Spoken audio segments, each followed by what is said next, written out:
On today's episode of Nostalgic Nick-Nacks, I take a look at two of the most awesome retro books that I have in my collection. Volume 1 and Volume 2 of the NES Omnibus. I'm going to talk about these wonderful volumes and how they chronicle all of the NES games that were released in North America and Europe. It's awesome. Can't wait to show you what's inside. Let's go.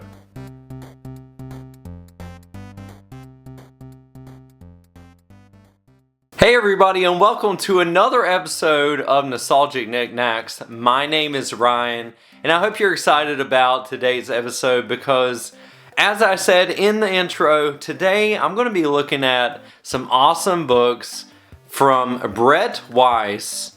And if you don't know Brett Weiss, he actually has a gaming YouTube channel, and he's an author. He's done all kinds of things, but these books are chronicling the NES in its entirety, and it's pretty awesome to see. No Famicom games here, but we do have all of the NES library. There are tons of games, so many games that I never even have heard of. So, I want you to strap in. It's going to be a wild ride. I'm not going to show you every game, but I am going to flip through both of these volumes because they are really big and show you just how awesome the layout is and how this is a wonderful coffee table book for all of the gamers out there. And it's just awesome. If you have somebody in your life that loves games, in particular loves the Nintendo Entertainment System, this would be a great gift to give them. Or if you yourself are an NES aficionado, you're going to love this one. So Brett Weiss, who put everything together in these books, actually has a YouTube channel. It's called Tales from the Retro Gamer. And he really did an excellent job putting this together and making it something very special for everybody. There's not just one blurb about each game. There's many different perspectives, including the actual game itself, but you have so many different perspectives from different people, writers in the industry. The foreword to Volume 1 is actually written by Adam Goldberg, who is the director, I believe the producer as well, of The Goldbergs, which was a big TV show. Not sure if that's still happening, but he actually wrote the foreword to this book. So very cool to see that. So why did I get both volumes of this? What's so interesting about the NES?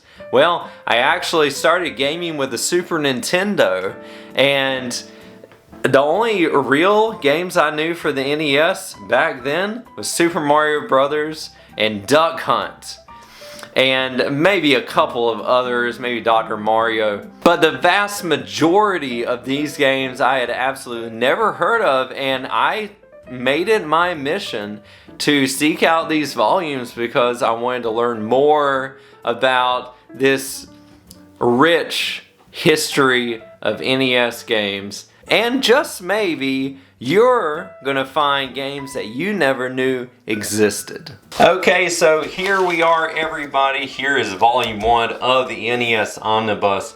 And my goal here is not to show you every single thing in the book, of course, but I want to show you the layout, how great everything is throughout this book. So, the Nintendo Entertainment System and its games, again by Brett Weiss, and he did an outstanding job. There's some excellent nostalgic looks here in this section. These pictures, the family around the Nintendo, now you're playing with power, and of course we have Beetlejuice up here. Really love that. A game I never played. So many of those. Success breeds success. I just love the layout. I love all of the nostalgic looks here. You can see the Rob the Robots and Mario Brothers and Duck Hunt. Isn't that cool? And there's the zapper and the system itself. So basically in each book he has a foreword. This foreword was Adam Goldberg, and there is Adam Goldberg with a Voltron.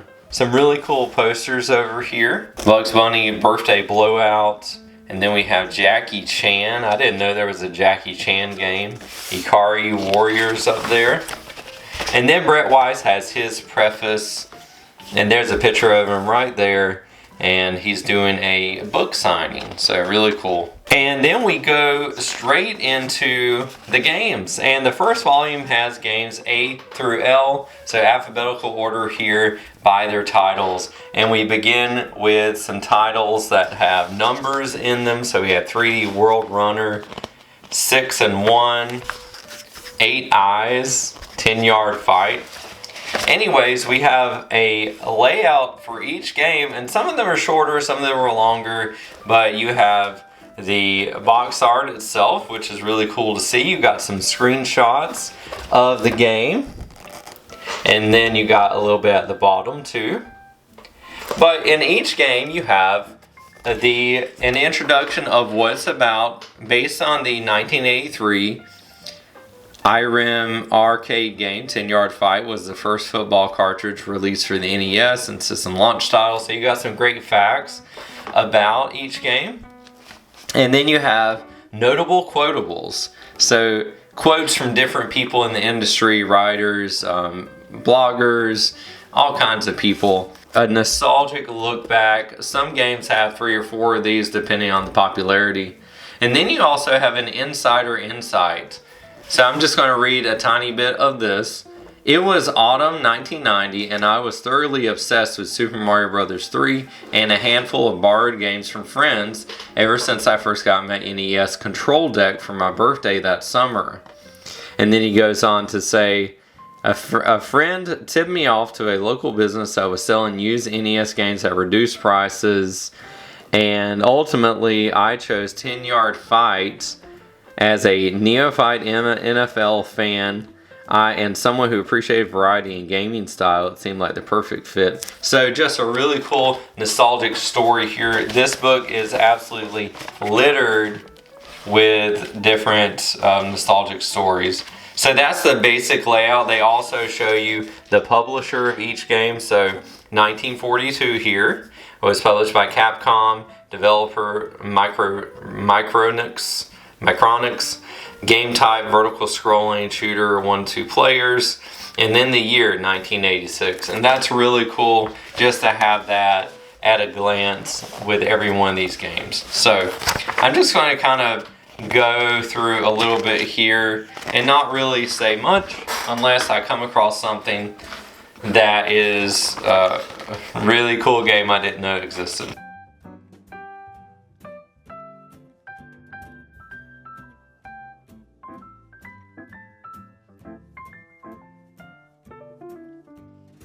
So I had no idea there was Adventure Island 2, and Adventure Island 3. Had no idea.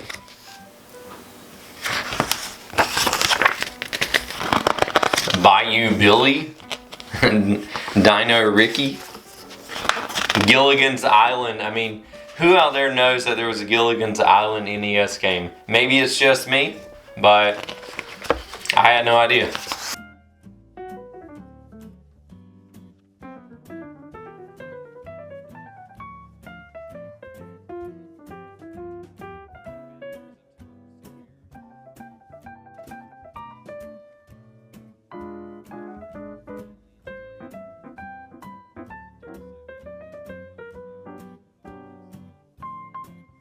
Back to the Future 2 and 3. I hear these were really bad games.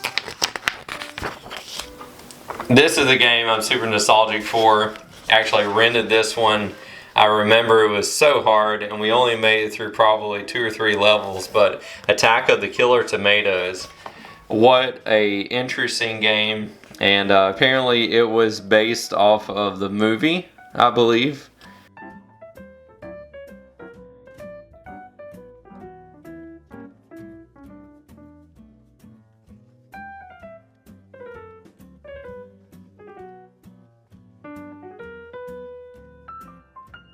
Did you know there was a Barbie game on the NES? I mean, look at those screenshots. Just so many cool games here. Barker Bill's Trick Shooting. That's a really cool game with the zapper. I'm kind of nostalgic for that one.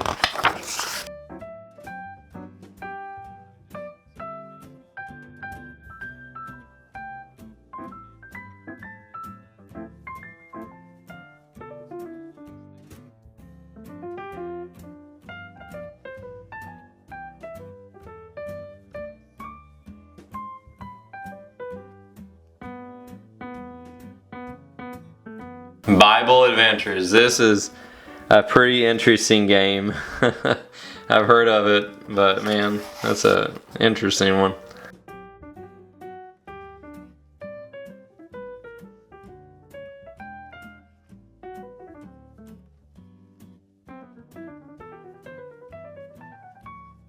And you can see here, Blaster Master has a ton of insider insights here. It's just, I guess it was a really big game.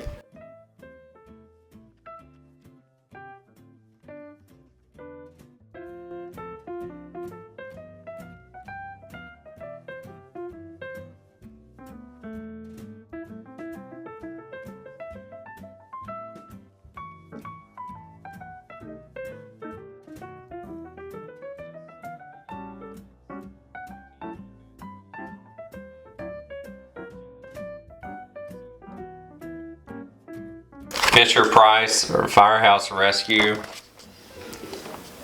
Dragon Warrior,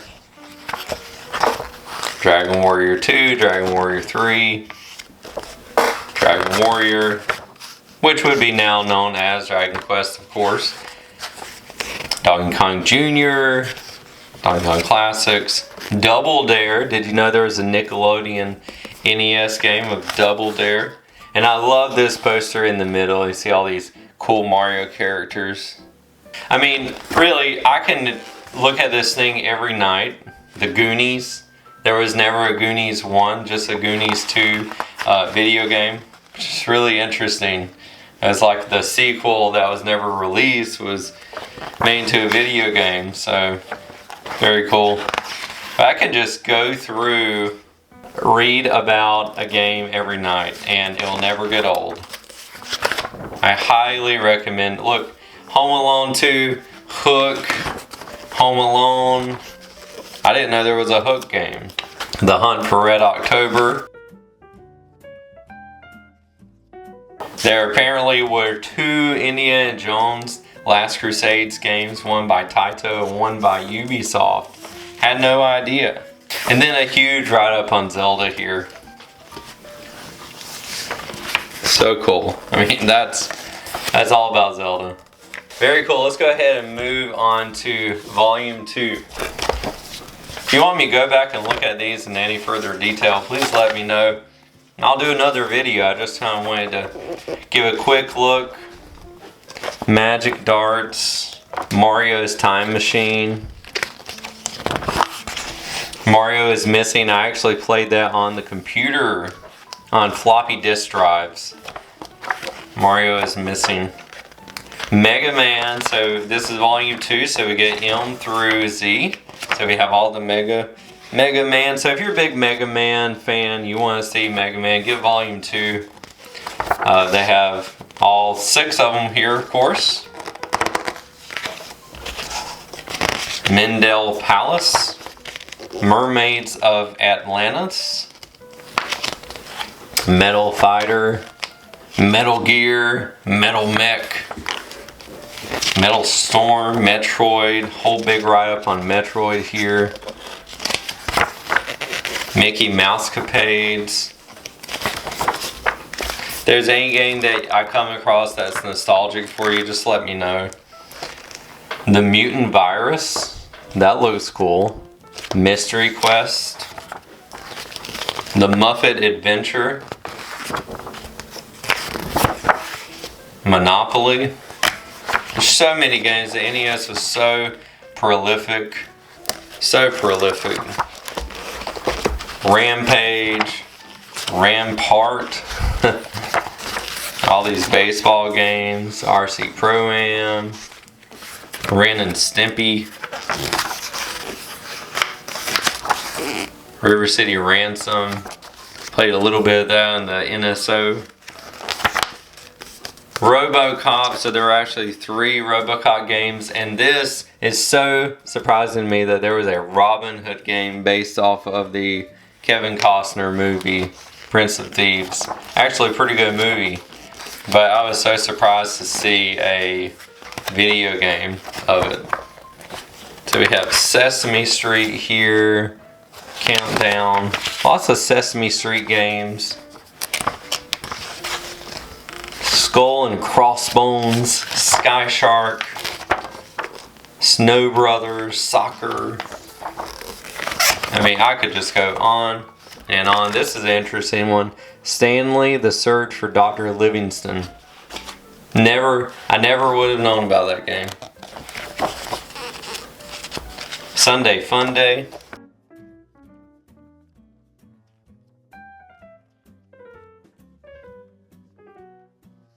And of course, Mario Brothers and Super Mario Brothers. Well, Super Mario Brothers is further down the line.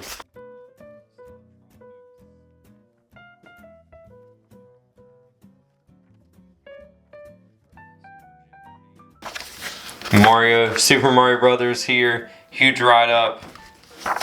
Super Mario Brothers 2. Wow, I mean, it goes on and on with these. The most popular, of course, can't go wrong with that. Super Pitfall.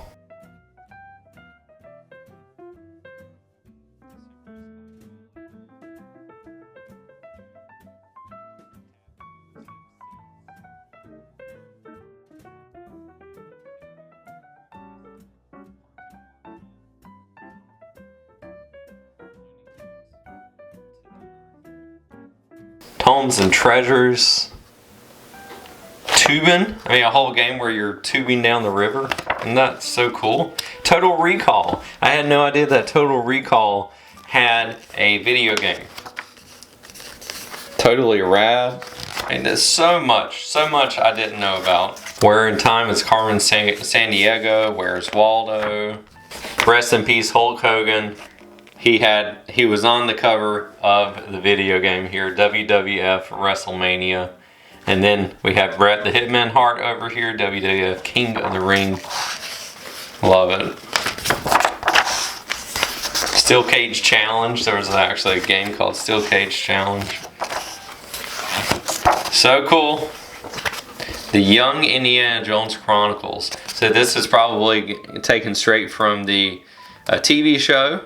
Intergalactic Ninja. Isn't that so cool? Do yourself a favor today. Pick up both of these volumes. You will not regret it, especially if you are a lover of video games, video game history, or just want to look back at your nostalgic titles from the Nintendo Entertainment System.